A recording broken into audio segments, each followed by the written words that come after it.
Risk factors are characteristics of your lifestyle, environment, and genetic makeup that increase the likelihood of getting a disease. It is important to note that, as the name suggests, these are merely risk factors. On their own, they cannot cause a disease. Rather, risk factors put the individual at an increased chance that dementia will develop. Hence, having risk factors is not a certainty that a person will develop dementia. On the flip side, having little or no exposure to any known risk factors does not necessarily mean that a person is protected from developing the disease.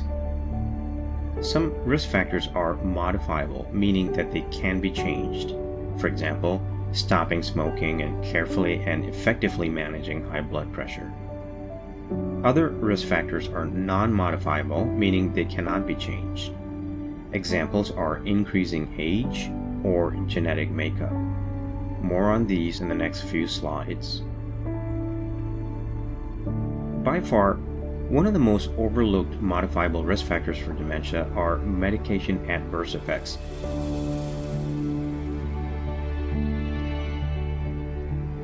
In my professional opinion as a pharmacist, there are many medications that can sedate and cloud the brain, and a surprisingly large number of people are taking these agents. While many of these meds are clinically appropriate to treat or manage their intended medical conditions, quite a few of them are medically not necessary. Again, I speak to this confidently based on my own clinical experience over the past several years. I'll review and discuss some of these offending drugs later in this lesson. A healthy lifestyle can help reduce the risk of dementia. It has been estimated that up to half the cases of dementia worldwide may be the result of modifiable risk factors. Think about that for a second. Half of all cases. The following risk factors are associated with both cardiovascular disease and dementia, in particular Alzheimer's disease and vascular dementia. When we review each of these risk factors, it becomes apparent as to why these are more common as we age. Midlife obesity and physical inactivity increase the risk of developing diabetes and high blood pressure, which are in turn closely associated with an increased risk of developing dementia. The risk of developing heart disease, stroke, diabetes, and dementia are lowered with engaging in regular exercise. Aerobic or cardio exercise is most closely associated with reducing the risk of dementia. This is any type of exercise that increases the heart rate temporarily, such as swimming, jogging, cycling, or stationary bike. Now, it is important to note that you do not have to be an Olympic athlete to achieve a decent level of dementia protection from aerobic activity. If all you can do is a short walk at a somewhat slow to moderate pace, then that is fine. The key is to engage in any type of activity. If that is achieved, then that's a win for you. Also, exercise decreases blood pressure, which in turn reduces the risk of developing dementia. People who have high blood pressure, hypertension as it's called, in midlife are more likely to develop dementia compared to those with normal blood pressure. Since high blood pressure affects the heart, the arteries, and blood circulation, it can increase the risk of developing dementia, particularly vascular dementia, because the constant high pressure damages the blood vessels and brain tissue. In addition to physical inactivity and obesity, an unhealthy diet high in saturated fat, sugar, and salt are also related to an increased risk of developing many illnesses, including type 2 diabetes, cardiovascular disease, and dementia. Conversely, the Mediterranean and the MIND diets have been shown to reduce the risk of developing dementia. The MIND diet, MIND, combines the Mediterranean and the DASH diets. DASH stands for Dietary Approaches to Stop Hypertension. Both diets recommend a low intake of meat, sweets, and dairy, and a high intake of fruit, vegetables, legumes, whole grains, nuts, olive oil, and fish. Social isolation can increase the risk of high blood pressure, heart disease, depression, and dementia. Social interaction may also help slow down the progression of the disease. People with type 2 diabetes in midlife are at increased risk of Alzheimer's disease, vascular dementia, and cognitive impairment. On average, people with type 2 diabetes are twice as likely to develop dementia compared to those without diabetes. Careful management, such as regularly monitoring glucose levels and taking medications exactly as prescribed by your doctor, can reduce the risk of developing cardiovascular disease and dementia. People with high cholesterol levels in midlife are more likely to develop dementia compared to those with normal cholesterol. Again, just like diabetes and high blood pressure, high cholesterol also increases the risk of developing hypertension and diabetes.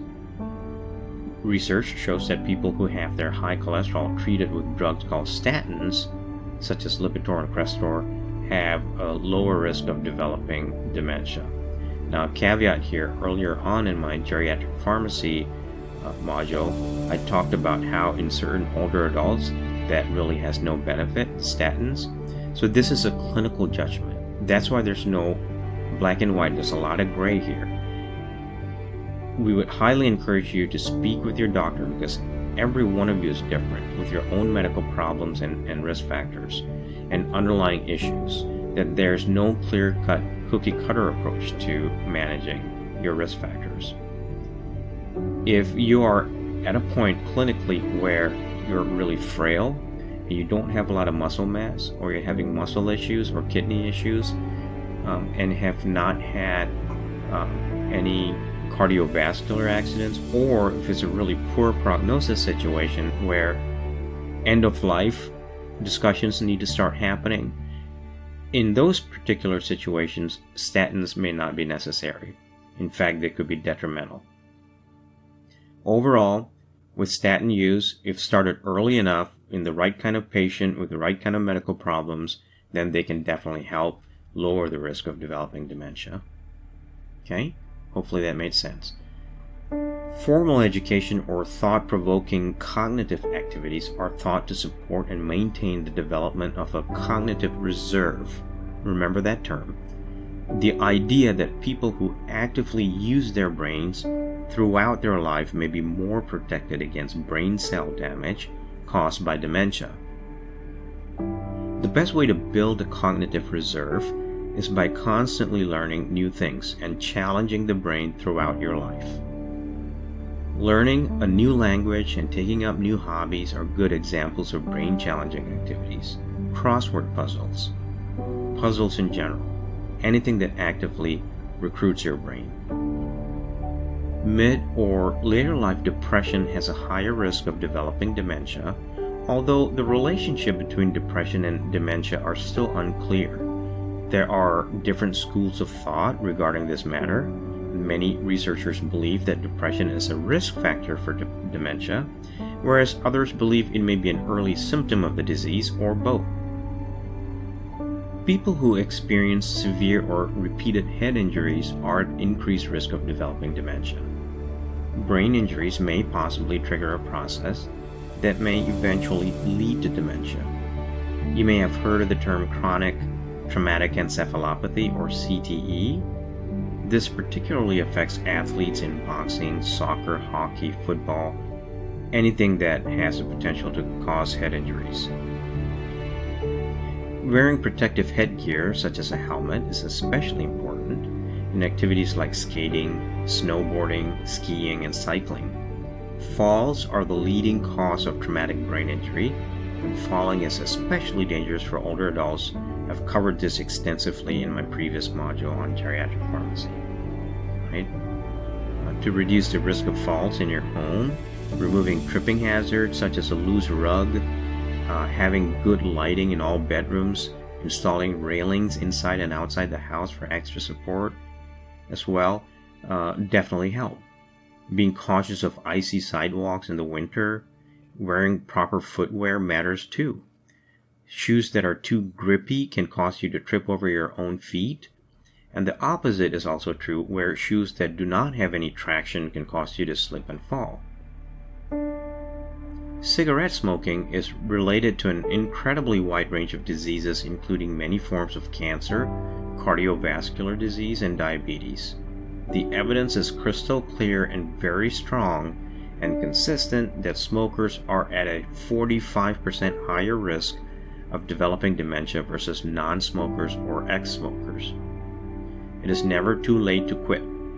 Smokers who quit can reduce their risk of developing dementia. Alcohol is ranked 5th among the most important risk factors for death and disability worldwide. If you drink excessively, very loosely, this translates to about more than 14 drinks per week for women and more than 21 drinks per week for men, you have a higher risk of developing dementia. I briefly mentioned cognitive reserve earlier.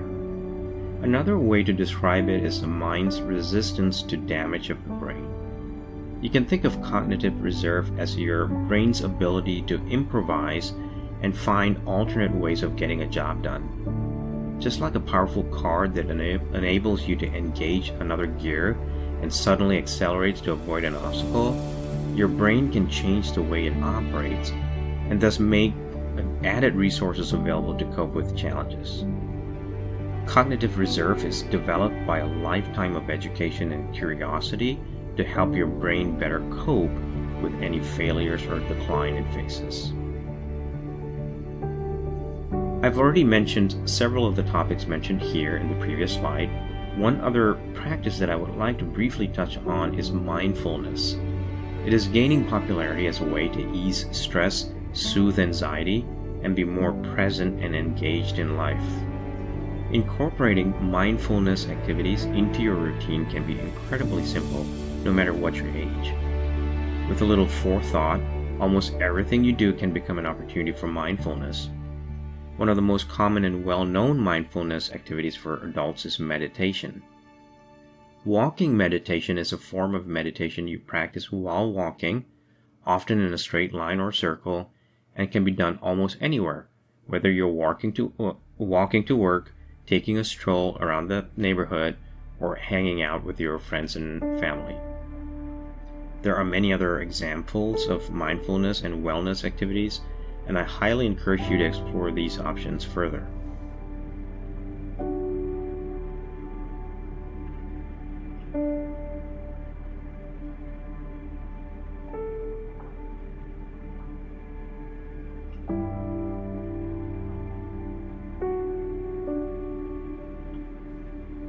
Now let's discuss non-modifiable risk factors for developing dementia. It is very important to understand that dementia is not a normal part of aging. However, age is the strongest known risk factor for dementia. The older you become, the higher the risk. After the age of 65, the risk of developing Alzheimer's disease doubles approximately every 5 years. An estimated 6.2 million Americans aged 65 and older are living with Alzheimer's disease or dementia in 2021. 72% are aged 75 or older. Okay.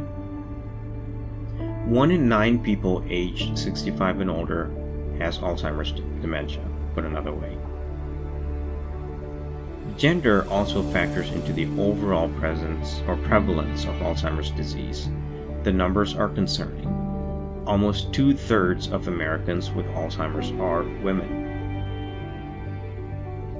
Older Black Americans are about twice as likely to have Alzheimer's or other dementias as older whites. Older Hispanics are about 1.5 times likely to have Alzheimer's or other dementias as older whites. As the number of older Americans grows rapidly, so too will the number of new and existing cases of Alzheimer's. By 2050, the number of people aged 65 and older with Alzheimer's disease dementia may grow to a projected 12.7 million. While family history may not necessarily play a part for an individual to develop Alzheimer's, research does show that those who have a parent or sibling with Alzheimer's are more likely to develop the disease than those who do not have a first-degree relative with Alzheimer's. When diseases like Alzheimer's and other dementias tend to run in families, either genetics, environmental factors, or both may play a role. The chart in this slide verifies what I had just mentioned about age and the female gender being the biggest risk factors for developing dementia. As can be seen in the graph, women far outnumber men in the sheer prevalence of the disease. That's women, and that's men. Prevalence per 100 as a function of age.